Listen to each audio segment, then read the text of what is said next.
Good morning, ladies and gentlemen, and welcome to our daily press review on CAM1 radio. The frequency, of course, is 99.5 FM, and this is the People's Radio. We immediately kickstart this session with the Guardian Post paper, which is out today as the Treasury Director General speaks out on Cameroon's resilience, attractiveness amidst global shocks. Also situates government's blueprint in financing National Development Strategy, that is ND30. This was in an exclusive interview which he granted to the Guardian Post paper. You can read the stories today on pages 6 and 7 of the Guardian Post paper. Meantime, the Ministry of Finance rates Afriland First Bank leader of banking sector in Cameroon on page 12. You can read this story today on the Guardian Post paper, which is also out on the stands as we speak. The Guardian Post also profiles its personality of the week, who is none other than Professor Vivian Ondua Biwole, a scholar and a consultant. You can read this story today on page 5 of the Guardian Post paper. Also, the NWCA is improving livelihoods of smaller farmers or smallholder farmers in the Northwest region. You can read the stories today on page 4. As a result of resilience and strategic leadership, the Northwest Cooperative Association has made strides over the past decades to improve the livelihoods of over 35,000 smallholder peasant farmers in the region. You can read all of these stories today on the Guardian Post paper, which is out as we speak. The Ultimate newspaper is also out today and talks about Tombel as Mbule Valentine talks development in Buongwood subsection in Tombel. You can read the story today on page 2 of the Ultimate paper. Meantime, Chief exposes plot to dispossess Bangam of Mwaninguba Twin Lakes. Says move on the way to transfer jurisdiction of the water bodies to Mungu Division after Mungwaken village was handed to Melong subdivision. You can read this inciting story today on page 6 of the Ultimate paper.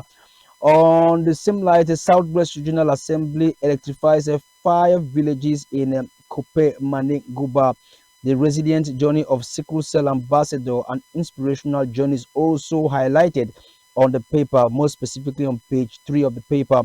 The key to election victory lies in your voters card, as Minister Elong Che tells Kupe Maninguba inhabitants. And that is what he has to say in that particular part of the country. Kupe Maninguba shines as Esong Simon backs a PhD in law.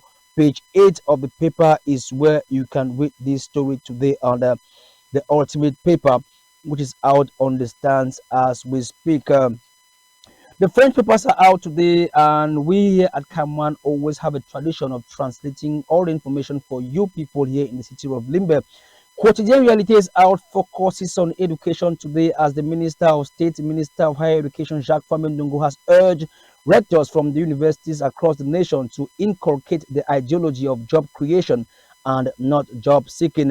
You can read these stories today on the page 2 to 3 of the Quotidian Reality paper.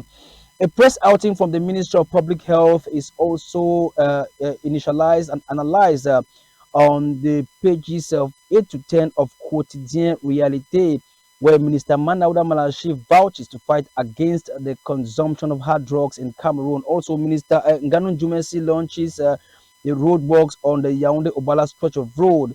It's another story you can read on the center page of Quotidien Realite, more specifically on pages 4 to 6.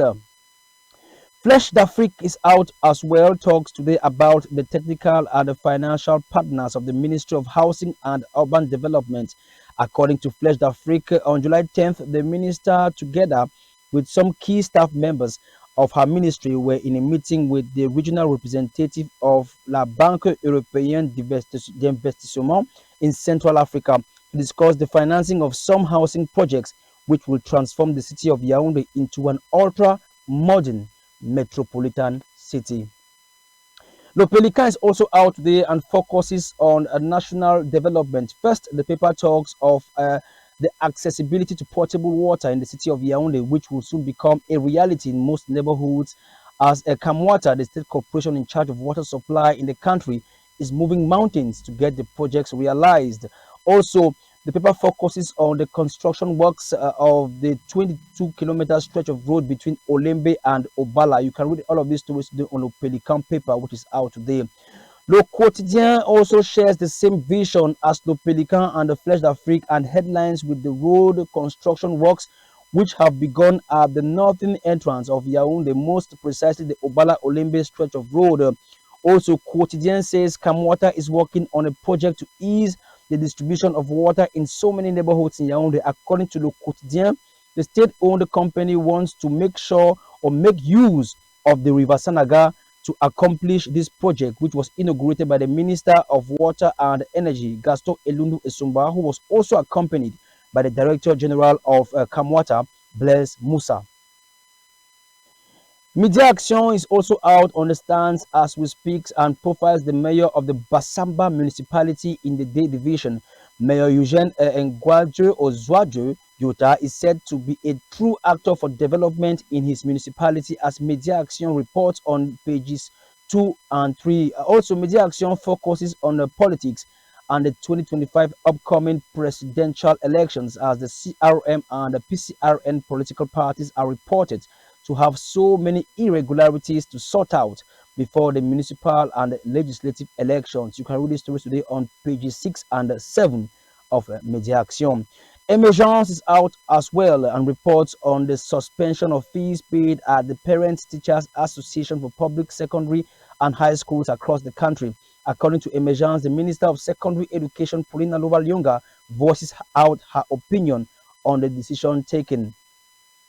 L'OTAN is also out today and focuses on the Director General of CAM1's stay in office, which is flinching as a result of the degradation of CAM1's services ever since he got into office. According to l'OTAN, Blaise Moussa's time is almost up as Director General of the State Corporation, and credible sources say an extraordinary board of directors meeting is on the way to decide his fate.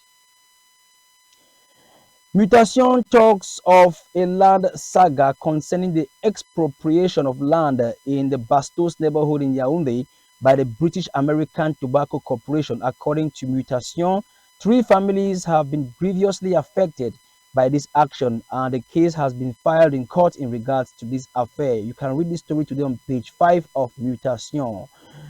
La Patrie is also out today, talks about the preparation and the launching of an electric mobility program in Cameroon, as the Minister of Transport, Jean-Ernest Ngale Bibehe, reassures international partners on Cameroon's commitment to this project. Investigate profiles Jules Doret Ndongo, the chief of the CPDM Central Committee in the Ocean Division, who doubles as the Minister of Forestry. He is reported to be one of the most patriotic Cameroonians in the country. Afrique Info says there is a possibility and also rumors surround that Jules Doret Ndongo, the Minister of Forestry, could replace Samuel Mbondo Ayolo as the Minister Delegate and the Director of Civil Cabinet at the Presidency. You can read this story today on page 4, exclusively on Afrique Info. Le Témoin is also out today, focuses on the Francophone Parliamentary Assembly, as Honorable Cabral Libby has been profiled as a potential candidate to reinforce parliamentary diplomacy. Also, Témoin says Gaoundéré is the most expensive town in Cameroon with a very high cost of living, and the town recently recorded an inflation rate of close to 8%. Le Soir is out as well, talks of a project entitled Blue Pass, which was launched yesterday in Yaoundé at Immeuble Emergence by the Minister of Small and Medium-Sized Enterprises, Achille Basilicain III. L'Économie Quotidien captured the opinion of an economic analyst by the name of Emmanuel Nubisi Ngankam, who says the SNI Corporation is at the heart of economic and industrial development in Cameroon. You can read the stories today on page 3 of L'Économie Quotidien. Le Drapeau is also out as well, focuses on health today, and throws more light on the 3-test HIV screening algorithm launched by the Ministry of Public Health. You can read these stories today on page 6 and 7, exclusively on Le Drapeau. EcoSante is out today and says over 2,057 patients were received and treated in rehabilitation centers in 2023 alone because of consumption of hard drugs. According to EcoSante, 96% of hard drugs consumers range between 19 and 32 years old and are always single. Also, 68% of these hard drug consumers are still students, and 41% are people who are jobless. Informatin reports that over 27 billion francs CFA has been allocated and disbursed for the development and enlargement of the Olembe Obala stretch of road, which is currently under construction and was inaugurated yesterday by the minister. Meantime, Horizon paper is also out today and focuses on the actions of the Hope non-governmental organization, which has pledged to foster development in especially in education in the east region of the country. You can read stories on page 3 and 4 of the paper. Also, Horizon talks about the Director General of Taxation, Roger Meyon Abath, who confirms that the cost of the duty stamps on the national identity cards stays fixed at 10,000 francs CFA. L'info show is also out today and focuses on Article 5/1, which talks of the extension of mandates for members of parliament. According to L'info show, the movement for reformers has called on parliamentarians to decline the terms of the extension of their mandates. You can read this story today exclusively on L'info show, most specifically on page 2 of the paper. Le Message is also out today and focuses on the reforms put in place by the National Corporation of Investment in Cameroon. According to Messages, some of the reforms have made people angry across the nation. Le Jour is also out as well and focuses on higher education and universities in Cameroon as the rectors of universities met with the Minister of State and Higher Education to discuss probable solutions which can contribute to the rapid emergence of the nation. Also, on page 2 of Le Jour, Barrister Akeremuna proposes solutions to the Glencore affair. You can read all of these stories on Le Jour paper, which is out as we speak. Popoli is also out. The comic paper is also out today and focuses on the upcoming 2025 presidential elections. The paper draws a picture of Professor Maurice Kamto chasing the key to the presidential palace at Etudi in Yaoundé, and the questions why Kamto sees himself at the palace already. You can read this story today on page 4 of Popoli paper, which is out as we speak. Ladies and gentlemen, it is with that paper, Popoli, that we end this edition of the press review on the CAM1 radio. Of course, I will always reiterate that the frequency is 99.5 FM, and this is the People's Radio here in Limbe. For presentation, I was a comment Charles Abane. See you on Monday, same time, same place on this network. Bye.